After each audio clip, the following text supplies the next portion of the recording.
அன்புக்குரிய சகோதரர்களே, சிறுவர்களே, இன்று குறிப்பாக 21ஆம் நூற்றாண்டிலே தொழில்நுட்பம் வளர்ந்திருக்கின்ற காலத்திலே அனைவருடைய கையிலும் தொழில்நுட்பம் உண்மையில் நலவுக்காகவும் அல்லது தீமைக்காகவும் பயன்படுத்தப்பட்டு கொண்டிருக்கின்ற நேரத்திலே நானும் நீங்களும் உணரக்கூடிய ஒரு அம்சம்தான், ஆரம்ப காலத்தில் இருந்தது போன்ற பலமான ஒரு ஈமான் எங்களிடத்திலே இல்லை. எங்களுடைய ஈமான், அதாவது நம்பிக்கை, அல்லாஹ்வின் மீது இருக்கக்கூடிய நம்பிக்கை, மறுமை நாள் இருக்கக்கூடிய நம்பிக்கை, சுவர்க்கத்தில் நரகத்தில் இருக்கக்கூடிய நம்பிக்கையின் பலவீனத்தின் காரணமாக பலவிதமான பாவகாரியங்களில் ஈடுபடுகின்றோம் என்று உணர்கின்றோம். அதே போன்று நாங்கள் ஒருவருக்கு ஒருவர் கதைத்துக் கொள்கின்றோம். குறிப்பாக அல்லாஹு தஆலா இபாதத்துகளை சொல்லுகின்ற போது, குறிப்பாக நாங்கள் தொழுகை எடுத்துக்கொண்டாலும் அதிலே எங்களுக்கு ஒரு ஆசை இல்லை, பிடிப்பு இல்லை, ஆர்வம் இல்லை. குர்ஆனை எடுத்துக்கொண்டால் அந்த குர்ஆனோடு தான் எங்களுடைய பிணைப்பு இறுக்கமாக இருக்க வேண்டும் என்று ஆரம்பம் முதல் இறுதி வரையும் அல் குர்ஆன் சொல்லுகின்றது. ஆனால் அந்த குர்ஆன் கேட்கின்றோம், ஓதுகின்றோம், ஆனால் எங்களுடைய உள்ளத்துக்கு அது ஒரு தாக்கத்தை விளைவிக்கின்றதா என்ற கேள்வியை நாங்களே அடிக்கடி கேட்டுக்கொள்கின்றோம். அதே போன்று ஜும்மா தினங்களை எடுத்துக்கொண்டால் மிக சிறப்பான பயான்கள் பலதை, ஹுத்பாக்கள் பலதை நாங்கள் செவிமடுக்கின்றோம். ஆனாலும் அந்த ஹுத்பாக்களுடைய செய்திகள் எவ்வளவு தூரம் எங்களுடைய வாழ்க்கையை நடைமுறைப்படுத்தப்படுகின்றது, இதனை நானும் உணர்கின்றேன், நீங்களும் உணர்கின்றீர்கள். அதே போன்று பாவ காரியங்களை எடுத்துக்கொண்டால் அது அல்லாஹ்வுக்கு மாற்றம் செய்வதாக இருக்கலாம், அல்லாது அடியார்களுக்கு மாற்றம் செய்வதாக இருக்கலாம். இதனை கூட நாங்கள் சாதாரணமாக செய்து விடுகின்றோம். உள்ளத்தோடு எடுத்து பார்த்தால் உண்மையில் நாங்கள் ஒரு நிம்மதியற்ற நிலை, ஒரு உள்ளம் இறுக்கமான நிலை, இது தொடர்ந்து இருந்து கொண்டே இருக்கின்றது என்றெல்லாம் நாங்கள் பேசிக்கொள்கின்றோம். உண்மையில் இந்த நிலைக்கு என்ன காரணம் என்று சொன்னால், அனைவரும் சொல்லுவோம், அல்லாஹ்வின் மீது உள்ள நம்பிக்கை, மறுமை நாள் உள்ள நம்பிக்கை, அல்லாஹு தாலா எங்களை பார்த்து கொண்டிருக்கின்றான் என்ற நம்பிக்கை, அல்லாஹு தாலாவுக்கு நாங்கள் பதில் கூற வேண்டும் என்ற பயம், இதிலே இருக்கின்ற பலவீனம்தான் நாம் இப்படி எங்களுடைய உடலாலும் உள்ளத்தாலும் நாங்கள் செய்யக்கூடிய அமல்களிலே பின்போக்கு இருப்பதற்கு காரணமாகின்றது. இந்த வகையில் தான் இன்றைய குத்துபா பிரசங்கத்திலே பலவீனமான ஈமான் இருப்பதற்கு என்ன அடையாளங்கள் எம்மிடத்தில் இருக்கின்றன, குறிப்பாக சமூகத்திடத்தில் இருக்கின்றது, அதே போன்று எம்மிடத்தில் ஒவ்வொருவரிடத்திலும் இருக்கின்றது என்பதை நாங்கள் அடையாளம் காண்பதும், இந்த பலவீனமான ஈமானுக்கு என்ன காரணம் என்பதை நாங்கள் அடையாளம் கண்டு அதனை அறிந்து கொள்வதும் தீர்வு என்ன. உண்மையிலே பலவீனமான ஈமான் இருந்தவர்கள் பலமான ஈமான்தாரிகளாக மாறினார்கள். மிகப்பெரிய பாவிகளாக இருந்தவர்கள் மிகச்சிறந்த மனிதர்களாக மாறினார்கள். அவர்கள் மிக பாவிகளாக இருந்து மிகச் சிறந்த மனிதர்களாக மாறுவதற்கு ஒரே ஒரு காரணம், அவர்களுடைய ஈமானை அவர்கள் பலப்படுத்தி கொண்டதுதான். இப்போ இந்த விடயத்தை தான் இன்று நான் இன்றைய குத்துபாவிலே பார்க்க இருக்கின்றோம். குத்துபாவுடைய மிகப்பெரிய தலைப்புக்குள் போவதற்கு முன் ஈமான் தொடர்பாக 2 விடயங்களை இங்கே நான் கூறுகிறேன். இதனை நிச்சயமாக நீங்கள் ஒவ்வொருவரும் அடிக்கடி ஞாபகப்படுத்த வேண்டிய அம்சம். ஈமான் என்று சொல்லுகின்ற போது நாங்கள் எங்களுடைய இதயத்தால் நம்புவது, அதே நேரம் எங்களுடைய நாவால் நாங்கள் ஒப்புக்கொள்வது, மொழிவது, அதே போன்று எங்களுடைய உறுப்புகளால், உடல் உறுப்புகளால் நாங்கள் இயங்குவது. அல்-இஅ்திகாது பில் கல்பி அல் கௌலு பில் லிசானி வல் அமலு பில் ஜவாரிஹ், இதுதான் ஈமான். இது முதலாவது. இரண்டாவது செய்தி என்னவென்று சொன்னால், ஈமான் என்பது அல்லாஹ்வுக்கு கட்டுப்படுவதன் மூலமாக பலமாகிக் கொண்டே போகும், அதிகரித்து கொண்டே போகும். அதே மாதிரி ஈமான் அல்லாஹ்வுக்கு மாறு செய்வதன் மூலமாக பலவீனப்பட்டு கொண்டே போகும். இதனை அல் ஈமானு யஸீது பித்தாஅதி வ யன்குஸு பில் மஆசி என்று அரபியில் சொல்வார்கள். இந்த 2 அம்சங்களும் எங்களுக்கு அடிக்கடி ஞாபகப்படுத்தப்பட வேண்டும். நாங்கள் ஒரு தீமையை பார்க்கின்றோம் என்று சொன்னால் முதல் தடவையாகவே இது எனது ஈமானை பலவீனப்படுத்தும் என்று வெளியேறிவிட வேண்டும்.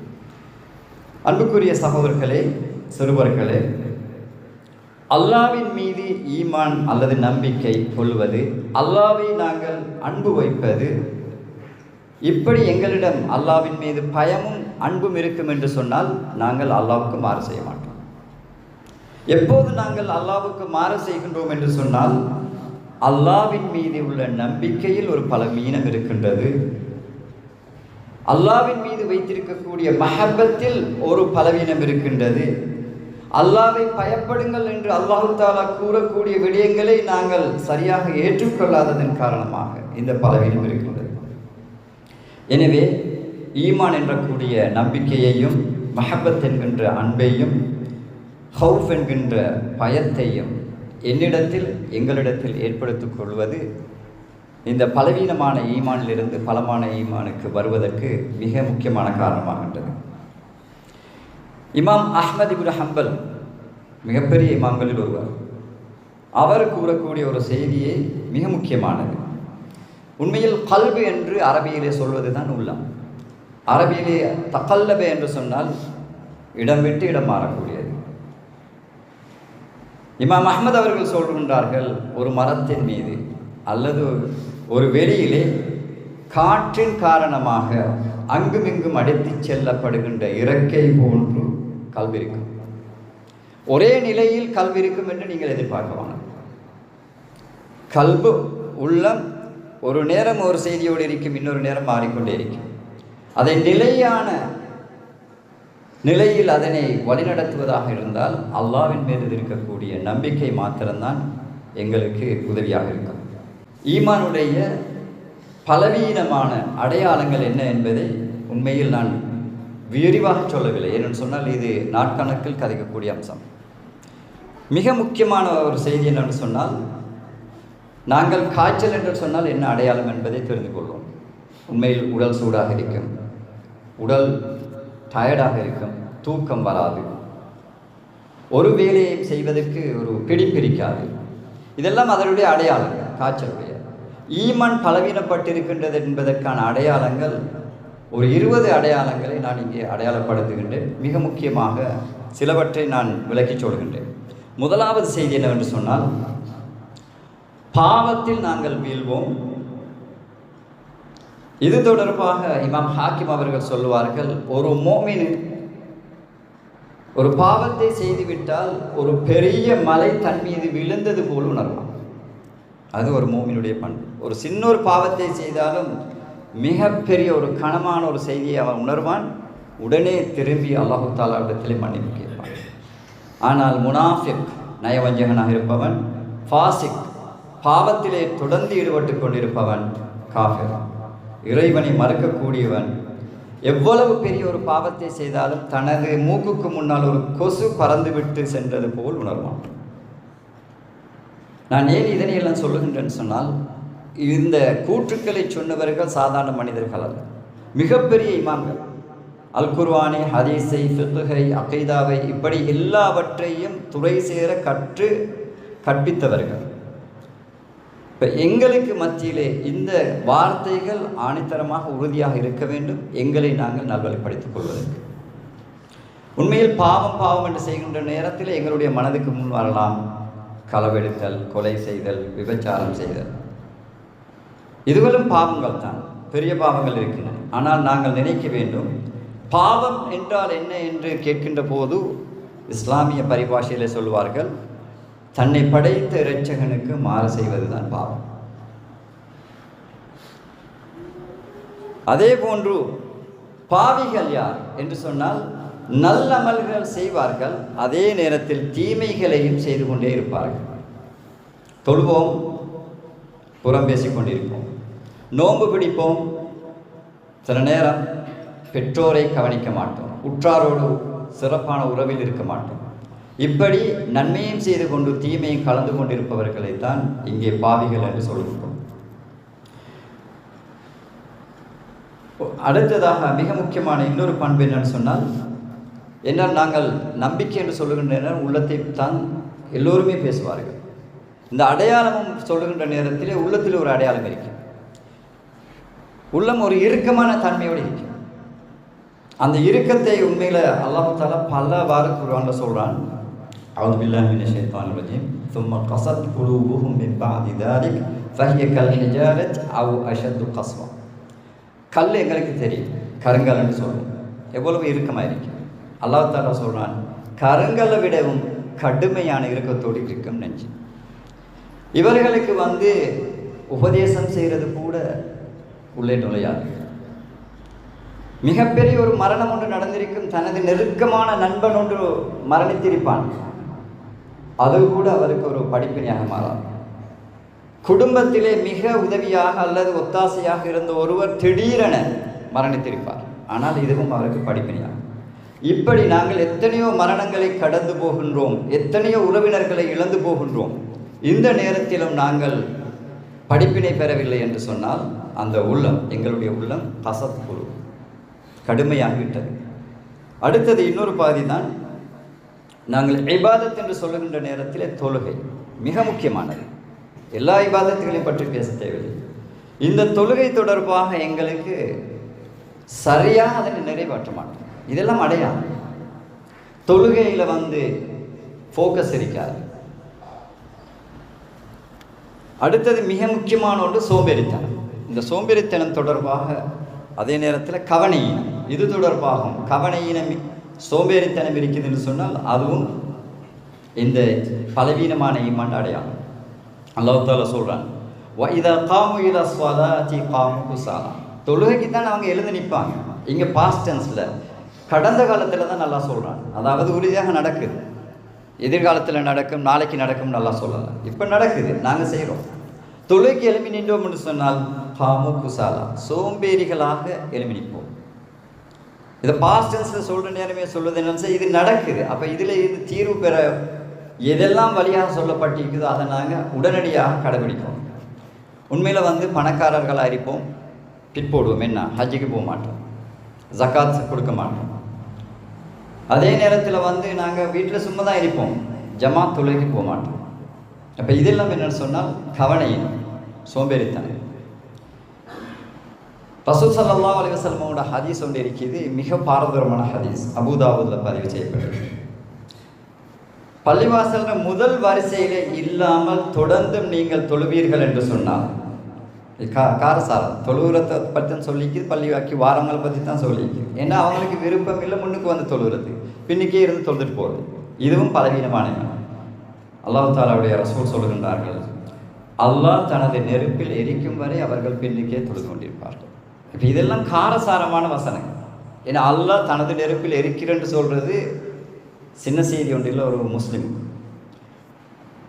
அடுத்தது ஃபர்து கிஃபாயா சந்தர்ப்பங்கள் நிறைய எங்களுக்கு கிடைக்கும். ஒரு சமூக சேவை உண்டாயிருக்கும், சிரமதானம் உண்டாயிருக்கும், அல்லது ஜனாசாவோட போகக்கூடிய செய்தி, ஜனாசாவை 4 கடமை செய்யக்கூடிய இந்த ஃபர்து கிஃபாயாவும் அடுத்தவங்க செய்வாங்க தானேன்னு நாங்கள் பின்னுக்கு போகிறோம். அப்போ இதுவும் பலவீனமான ஈமான். அடுத்தது மிக முக்கியமான ஒரு செய்தி தான், நான் மன அழுத்தம்னு சொல்கிற நேரம் அவசரமாக நாங்கள் அப்செட் ஆகிறோம்னு சொன்னால், ஏதாவது ஒருத்தர் ஒன்று பேசிட்டேன்னு சொன்னால் எங்களுக்கு கோபம் வருது. அதுக்கு காரணம் என்னன்னு சொன்னால் பலவீனமாக. ஏன்னா ரசூல் ஸல்லல்லாஹு அலைஹி வஸல்லம் அவர்கள் சொன்னார்கள், ஈமான் என்பது அஸ்ஸபுர் வல் ஹிம்ல், சகிப்புத்தன்மை, பொறுமை. ரசூல் ஸல்லல்லாஹு அலைஹி வஸல்லம் அவர்கள் தனது மஸ்ஜிதுக்குள்ளேயே சிறுநீர் கழிச்ச ஒரு காஃபிரோடு எப்படி நடந்து கொண்டார்.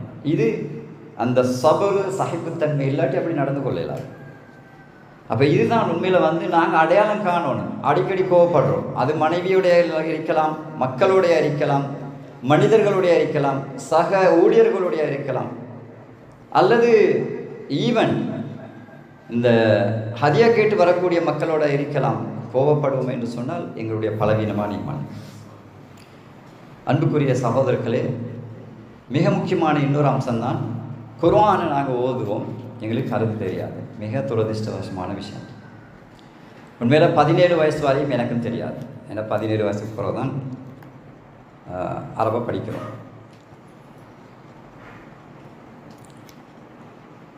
அல்லாஹ் தஆலா வஹியை இறக்கிறதுக்கு முந்தியுள்ள சந்தர்ப்பம் எப்படின்னு சொன்னால், எல்லா அநியாயங்களும் மக்காலே இருக்குது. காபாலே வந்து பல சிலைகளை வச்சு வணங்குறாங்க. இந்த நேரம் நபிகள் நாயகம் ஸல்லல்லாஹு அலைஹி வஸல்லம் அவர்கள் கிறிஸ்தராகவும் இல்லை, ஒரு யூதராகவும் இல்லை, நெருப்பு வணங்கியாகவும் இல்லை, எந்த வணக்கத்திலும் ஈடுபடாத ஒரு மனிதர் இந்த மனிதர்களுக்கு ஈடேற்றம் என்னன்னு தான் யோசிக்கிறார். அல்லாஹு தாலா அல் குர்ஆனை கொடுக்குறான். மக்கால் இருந்தவங்களுக்கு சொன்ன 3 முக்கியமான செய்தி என்னன்னு சொன்னால், அல்லாஹு தாலா பற்றி, மறுமனாலை பற்றி, நபி முஹம்மது ஸல்லல்லாஹு அலைஹி வஸல்லம் அவங்களை பற்றி. அப்போ இவங்களை பிணைக்கணும் என்னன்னு சொன்னால் மறுமையோட பிணைக்கணும். அப்போ தான் அவங்க வெளியே வருவாங்க.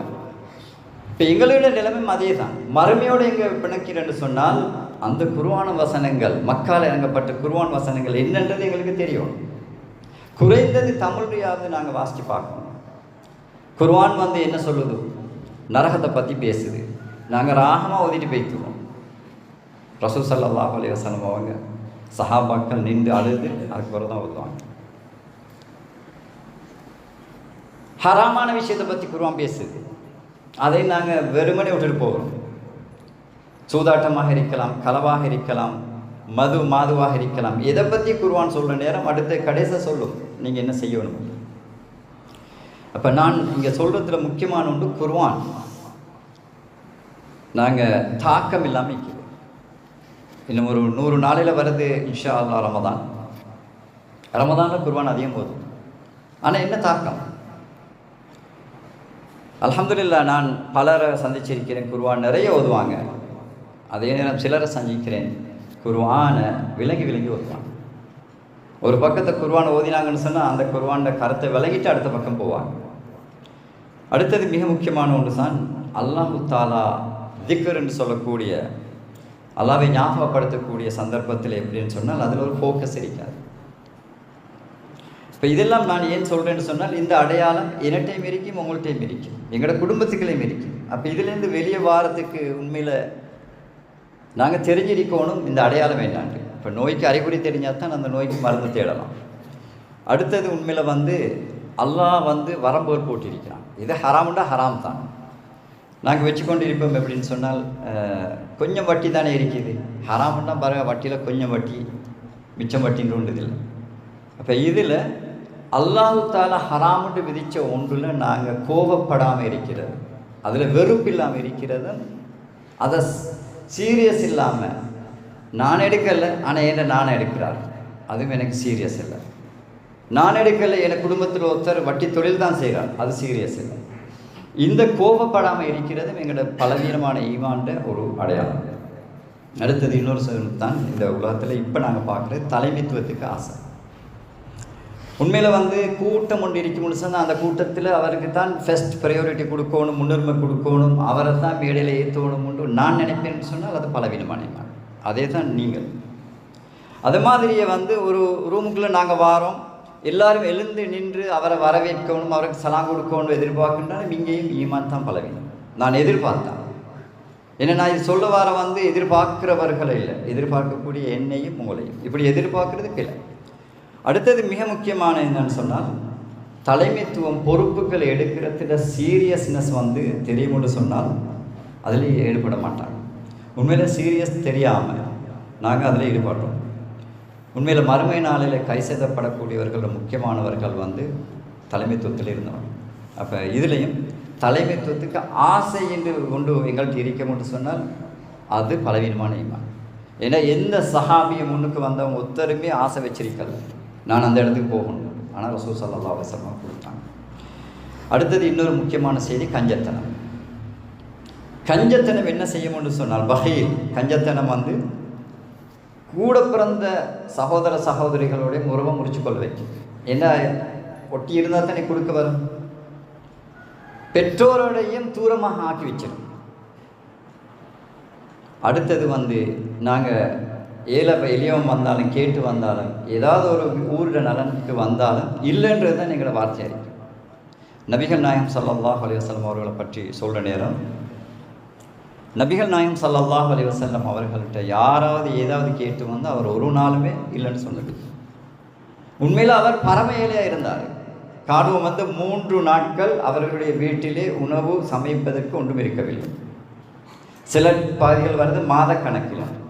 இப்படி இருந்த நபிகள் நாயகம் ஸல்லல்லாஹு அலைஹி வஸல்லம் அவர்கள் காட்டித்தந்த முன்மாதிரி தான் இல்லை என்று சொல்லாமல் கொடுப்போம்.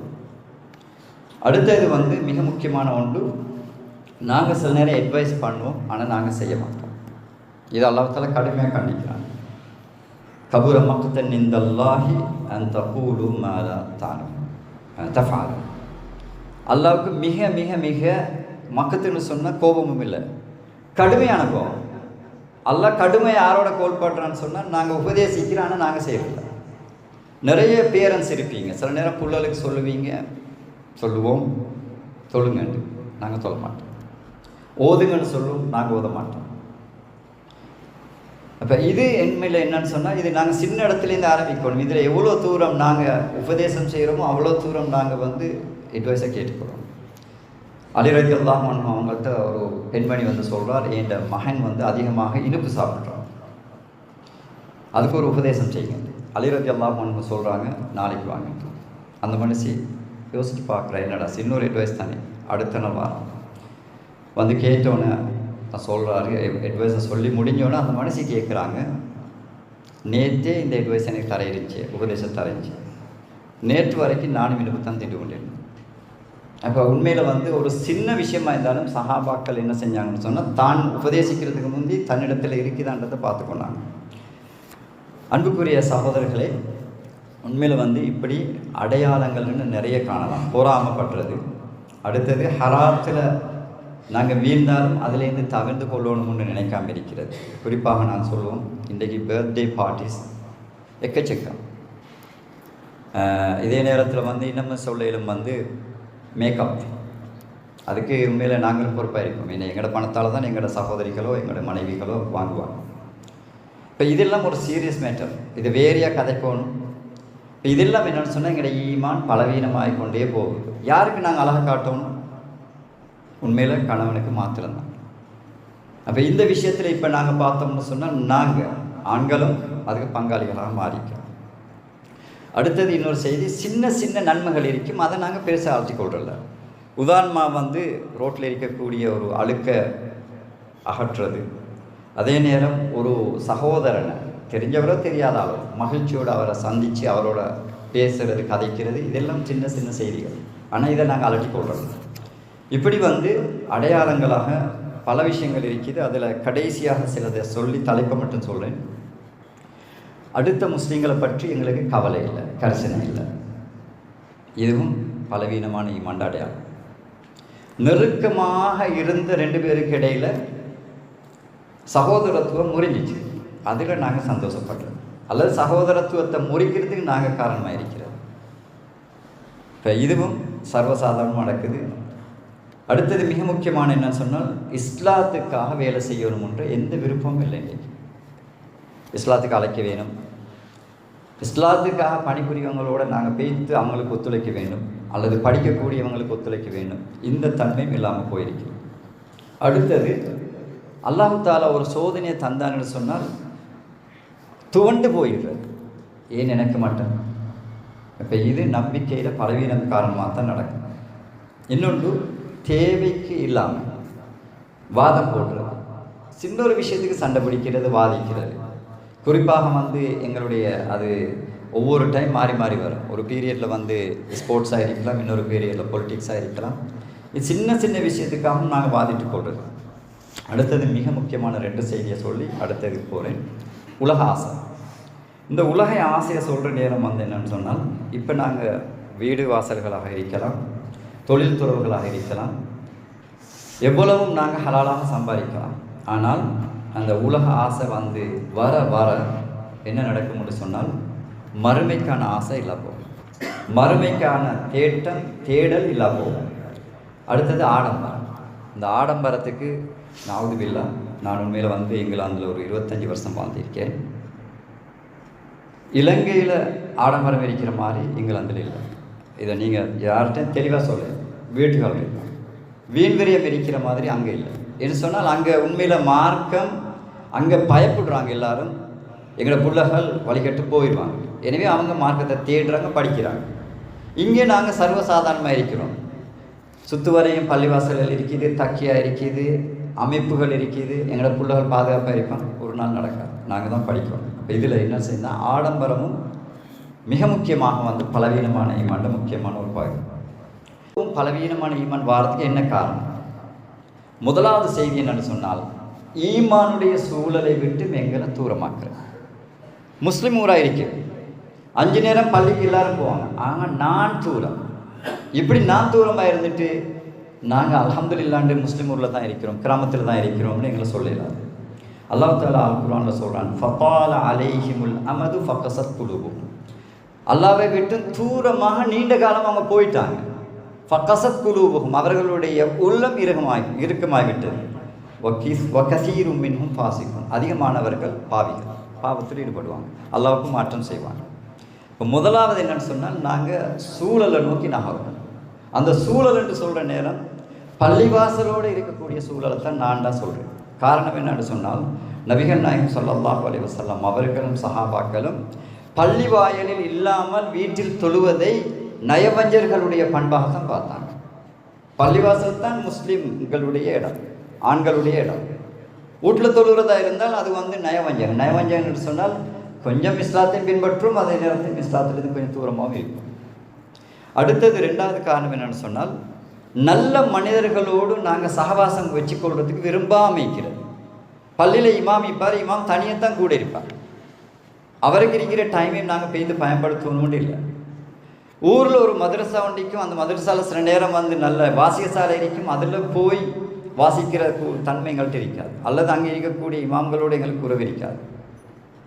அல்லது மார்க்கத்தை வந்து தனிப்பட்ட ரீதியில் மிகச்சிறந்த முறையில் படித்து ஒருத்தர் இருக்கிறார், அவர்கிட்ட போய் அட்வைஸில் கேட்டுக்கொள்ளலாம், அதுக்கு எங்களுக்கு நேரம் இல்லை.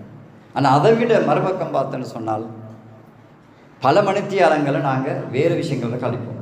3வது காரணம் என்னென்னு சொன்னால், அறிவை தேடாமல் இருக்கிறது. உண்மையில் தலபுல் இல்மி ஃபரீதத்துன்னு ரசூல் ஸல்லல்லாஹு அலைஹி வஸல்லம் சொன்னாங்க. கடமைன்னு சொன்ன ஒரு கடமை நீங்கள் செய்யாடி அது பாவம். தொழுக கடமை, அதை செய்யாடி பாவம். அறிவு தேடுவது கடமை, அதை செய்யாடி பாவம். இது நாங்கள் யோசிக்கிறோம். அறிவு தேடுறது ஓலல் வரையும் அல்லது ஏலவல் வரையும் அல்லது டிகிரி முடித்த வரையும், அதுக்கு பிறகு தேடுறது. சஹாபாக்களை பாருங்கள், வந்து சின்ன சஹாபாக்களை தவிர பெரிய சஹாபாக்கள், உஸ்மான் ரலியல்லாஹு அன்ஹு, அபூபக்கர் சித்திக், உமர் ரலியல்லாஹு அன்ஹு, மிக பெரிய வயதில் தான் அவங்க ஸ்டார்ட் பண்ணாங்க படிக்கிறது. ஏன் எங்களுக்கு இயலாது.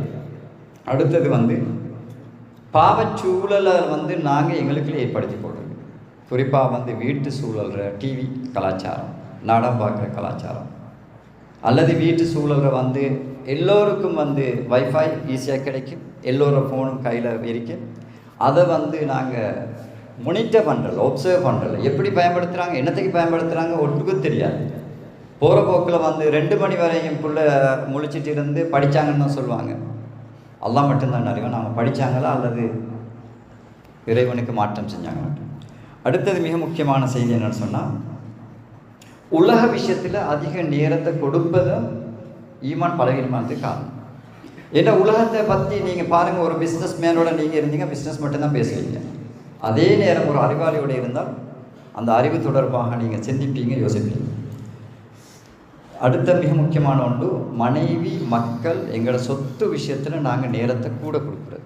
ஏன்னா அல்லாஹ் தஆலா இவங்களை பற்றியும் எங்களுக்கு வார்னிங் தான் சொல்லிக்கிறான். எங்களுக்கு உண்மையில் வந்து இவங்களோட நீங்கள் அன்பாயிருங்க, ஆதரவாயிருங்க என்று சொன்னதை விட இவங்களை பற்றி எங்களுக்கு அல்லாஹ் தஆலா மிக கடுமையாக எச்சரிக்கிறான். வஅலமு அன்னமா அம்வாலுஹும் வ அவுலாதுஹும் ஃபித்னா வ அன்னல்லாஹ இன்தஹு அஜ்ருன் அதீம் ஸுய்யின லின்னாஸி ஹுப்புஷ் ஷஹவாத்தி மினன் நிஸாஇ வல் பனீன். இந்த வசனங்கள் என்ன சொல்லுதுன்னு சொன்னால், எங்கட புள்ள தான், எங்கட செல்வம் தான், ஆனால் இதெல்லாம் எங்களுக்கு ஓனி. இதில் நாங்கள் மூழ்கி இருக்கிறதன் காரணமாக எங்களுடைய ஈமான் பலவீனப்பட்டு போகும். இமாம் அபு ஹனீஃபா ரஹ்மத்துல்லாஹி அவர்களை பற்றி வார நேரம், அவர் ஒரு பெரிய ஒரு அறிஞர், அதே நேரம் ஒரு பெரிய ஒரு பிஸ்னஸ்மேன். ஒரு 6 மாதம் வந்து அவர் பிஸ்னஸில் ஈடுபட்டார் என்று சொன்னால் மார்க்கத்தை விட்டுட்டு ஈடுபட மாட்டார். அடுத்த 6 மாதம் அவர் உட்கார்ந்து படிப்பிப்பார். அவரோட படிக்கிறவங்களுக்கும் அவருடைய அந்த பணத்தால் அவர் கொடுத்து உதவுவார். அப்போ இது விளங்குது என்னென்னு சொன்னால், செல்வத்தை தேடுங்க, 50-50 பாருங்கள். இவங்களோட வழிமுறை என்னென்னு சொன்னால், செல்வத்தை தேடுங்க, ஆனால் இஸ்லாத்தையும் தேடுறதுக்கான நேரத்தை கொடுங்க. அடுத்தது மிக முக்கியமான 2 செய்தி என்னென்னு சொன்னால், நீண்ட ஆயுளை நாங்கள் நேசிக்கிறோம்னு சொன்னால் அதில் வந்து நன்மையான சாலிஹான அமல்களோடு கூடிய ஆயுளைத்தான் நேசிக்கிறேன்.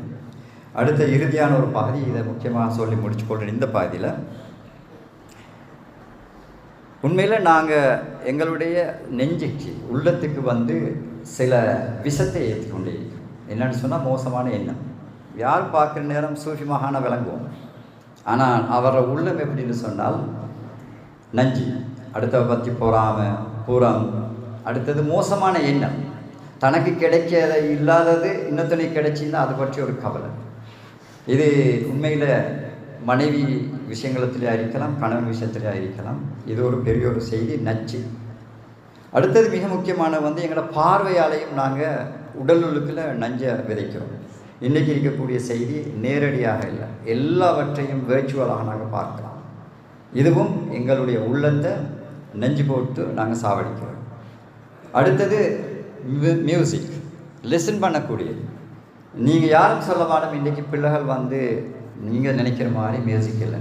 ஆனால் நான் இப்போ 6 மாதம் இந்த நாட்டுக்கு வந்து நான் பல வாலிபர்களோடையும் அதே ஒரு நேரம் பெற்றோருடைய நேரத்தை கழிச்சிருக்கிறேன். அவங்களோட பிரச்சனையில் ஒன்று இந்த மியூசிக். பகிரங்கமாக யாரும் கேட்க மாட்டாங்க. அடுத்தது மிக முக்கியமான ஒன்று ஆக்கள் சாப்பிட்றதுலேயும் எங்களோட நெஞ்சை நாங்கள் உண்மையில் பொய்சன் போடுறோம், நஞ்சு போடுறோம். நல்லதை சாப்பிட்றதுக்கு எங்களுக்கு தெரியாது. எல்லாமே வந்து ஆர்டிஃபிஷியலாக வந்த சாமான்கள். உண்மையில் நான் ஒரு இமாமோட காலத்தை கழித்து எங்களோட வீட்டுக்கு வந்தார். வந்த நேரத்தில் அவர் கேக் வச்சோன்னு அவர் கேட்டார், இது வீட்டில் செஞ்சதா கடையில் வாங்கினார்? நான் சொன்னேன் வீட்டில் செஞ்சேன். அவர் என்ன தெரியுமா சொன்னார்? நான் கேட்டேன் ஏன் கடையில் வாங்கினேன். அவர் சொன்னார், ஏதாவது மெஷினில் போட்டு ப்ரொசஸ் ஆகி வாரண்டா சொன்னால் அதை நம்ப இயலாது இன்றைக்கி. ஏன்னா அதை இதை கலந்து எல்லாம் இருக்கு. இலங்கையில் உண்மையில் வந்து எந்த ரெகுலேஷனும் இல்லை, எல்லாமே இந்த நாட்டில் கிடைக்கும். அடிக்கடி நாங்கள் கேள்விப்படுறோம் சின்ன பிள்ளைகளுக்கு அது இதுண்டு. இப்போ இந்த விஷயத்துலேயும் வந்து பெற்றோர்களை நாங்கள் வீக்கான ஈமானுக்கு என்ன காரணம்னு பார்க்குற நேரம் எங்களோட உள்ளத்தை நாங்கள் எங்களோட பார்வையால், எங்களோட காதால், எங்களோட சாப்பாட்டால், எங்களோட எண்ணத்தால் பொய்சன் ஆக்கிக்கிறோம், நஞ்சு படுத்தி சாவடிச்சிக்கிறோம். இவ்வளோ மேலே நிறைய பிரச்சனையாக பேசுகிறோம், காரணத்தை பேசுகிறோம். என்ன தீர்வு? இந்த தீர்வை வந்து முதலாவது செய்தி என்னன்னு சொன்னால், எல்லா இமாம்களும் ஏகோபித்து சொன்னது என்னன்னு சொன்னால், நபிமார்களுக்கு கொடுத்தது அல்லாஹ்வுடைய தூதை நீங்கள் ஃபாலோ பண்ணுங்கள், ரசூலுல்லாஹ்வுக்கு கொடுத்தது மக்கால வந்த குர்ஆன் வசனங்களை லிசன் பண்ணுங்கள். இதே தான் எங்களுக்கு. குர்ஆனை வந்து கருத்தோடு நாங்கள் வாசிக்கணும். இதுதான் முதலாவது விஷயம்.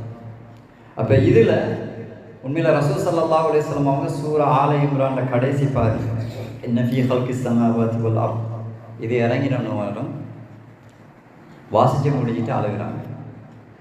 அப்போ ரசூல் ஸல்லல்லாஹு அலைஹி வஸல்லம் மற்ற சஹாபாக்கள் கேட்குற நேரம் அவர் அங்கே சொன்னது என்னென்னு சொன்னால், இதை வாசித்து இதை கவனத்தில் கொள்ளாதவர்கள் இவங்களை பற்றி அல்லாஹ் தஆலாவுடைய தூதன் நினைச்சு அழுதாங்க. அப்போ உண்மையில் வந்து அபூபக்கர் சித்திக்கிற விஷயங்களை பார்த்து ஒவ்வொரு குர்ஆன் வசனத்தையும் அவர் நிறைய பார்க்கலாம், தப்சீரில் இருக்கிறது. அவர் ஓதிட்டு அவர் அழுதுவார். அடுத்து அபூபக்கர் சித்திக்கிட்ட ரலியல்லாஹு அன்ஹு அவங்களோட ஓதல் எப்படின்னு சொன்னால் அழுகிற மாதிரி தான் ஓதுவார். கேட்டுக்கொண்டு இருக்கிறவங்களுக்கு அது பெரிய தாக்கத்தை விளைவிக்கும். குறைஷி காபிர்கள் சொன்ன ஒரு செய்தி தான், அவர் வீட்டுக்கு முன்னால் ஓதுறத்தை இல்லாமாக்கிட்டு அவர் வீட்டுக்குள்ளே ஓத வைங்கண்டு என்ன சொன்னால் பார்த்துட்டு இந்த காபிர்களுக்கும் அது எஃபெக்ட் ஆகிடுச்சு. அன்ஃபார்ச்சுனேட்லி எங்களுக்கு எஃபெக்ட் இல்லாமல் போயிட்டு.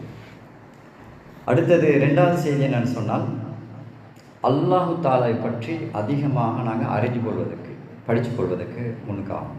ஏன்னா அல்லாஹு தாலா பற்றி தெரியாததால தான் நாங்கள் பயமில்லை அல்லாஹ் பற்றி, அல்லாஹ் பற்றி இறக்கமில்லை, எல்லா பாவத்தையும் செய்கிறோம். 3வது செய்தி என்னென்னு சொன்னால், தீர்வில் முக்கியமானது நீங்கள் நொலேஜை தேடுறது, அறிவை தேடுறது. உண்மையில் அறிவு தேடுறது வந்து நீங்கள் கபர் வரையும் தேடுவீங்க. நிறைய இமாம்கள் இருக்கிறாங்க, கடைசி சக்கராத் வரத்தின் நேரத்திலையும் ஒரு ஹதீஸை கேட்டு படித்து கொண்டு மொத்தாயினாங்க. அடுத்தது வந்து அல்லாஹு தாலாவுடைய திக்ரை நாங்கள் ஞாபகப்படுத்தி, குறிப்பாக வந்து 5 நேர தொழுகிறது முடிஞ்ச பிறகு இருக்கக்கூடிய திக்ர அவுராதுகளையாவது கருத்தோடு நாங்கள் ஓதிக்கொள்றது. நல்ல அமல்களில் ஈடுபடுறதுக்கு எங்களை அவசரப்படுத்தி கொள்வது. வேறொரு வேலை இருக்குது, நல்ல அமல் தான் ப்ரையாரிட்டி. வேலை செஞ்சு கொண்டு இருக்கிறோம், அதான் அதை வச்சுட்டு வந்துடுவோம். அடுத்தது வந்து மோசமான முடிவு எனக்கு வந்துடும்னு நாங்கள் அஞ்சோம். அல்லாவை வணங்காத நேரத்தில் மௌத்தாயிடுவோம். அல்லாவுக்கு மாறு செஞ்சு நிற்கிற நேரத்தில் நாங்கள் காலஞ்சிருப்போம்ன்றதை நாங்கள் அடிக்கடி ஞாபகத்தில் வச்சுக்கணும். மரணத்தை ஞாபகப்படுத்துறது மிக முக்கியமான ஒரு செய்தி. அடுத்தது உண்மையில் வந்து மறுமையில் எனக்கு சாதாரண சொர்க்கம் கிடைக்கிறேன்னு யோசிக்கப்படாது. மிகச்சிறந்த மேலான சொர்க்கம் தான் எனக்கு கிடைக்கணும். அதிலும் ஆக உயர்ந்தது. நபிமார்களோட இருக்கக்கூடிய வாய்ப்பு கிடைக்கணும். இப்போ இதெல்லாம் வந்து என்ன செய்யுதுன்னு சொன்னால் எங்களுக்கு தீர்வு, இந்த பலவீனமான இடத்துலேருந்து வாரதுக்கு. இப்போ இதில் மிக முக்கியமாக வந்து நான் சொல்லக்கூடிய செய்தி உண்மையில் பல விஷயங்களை அவங்க சொல்லியிருந்தாலும் நீங்கள் வந்து குர்ஆனை ஓதுங்க, அதை கருத்தோடு ஓதுங்க. இது மிக முக்கியமான ஒன்று. அடுத்தது நல்ல மனிதர்களோட உங்களோட சகவாசத்தை அதிகமாச்சு. ஒரு கிழமைக்கு ஒரு காது பேய்த்து உட்கார்ந்து கதைச்சி அவற்றிலிருந்து நல்ல விஷயங்களை படிச்சுட்டு வாங்க. அடுத்தது மிக முக்கியமாக வந்து நாங்கள் சுய விசாரணை செய்யணும், துவா கேட்கணும். ரப்பி ஜிதினி இல்மான்னு நாங்கள் எப்படி யா அல்லாஹ் அறிவை எனக்கு அதிகரித்து தருவாயா. இப்போ இந்த விஷயங்கள் எல்லாம் பார்க்குற நேரம் நாங்கள் பேசுகிற நேரம் கதைச்சேன்னு சொன்னால் எங்களோட உள்ளம் வந்து மாறி மாறி போகும். அந்த மாறி மாறி போகிற நேரத்தில் அதை உறுதிப்படுத்துகிறேன்னு சொன்னால் அல்லாவை அதிகம் நாங்கள் நேசிக்கணும், அல்லாவை அதிகம் பயப்படணும். இதுக்கு உண்மையில் குர்ஆன் தான் மிகச்சிறந்த மருந்தாக இருக்கிறது. இன்ஷா அல்லாஹ் கேட்டவற்றை கொண்டு அமல் செய்வதற்கு அல்லாஹ் தஆலா எனக்கும் உங்களுக்கும் அருள் பாலிப்பானாக.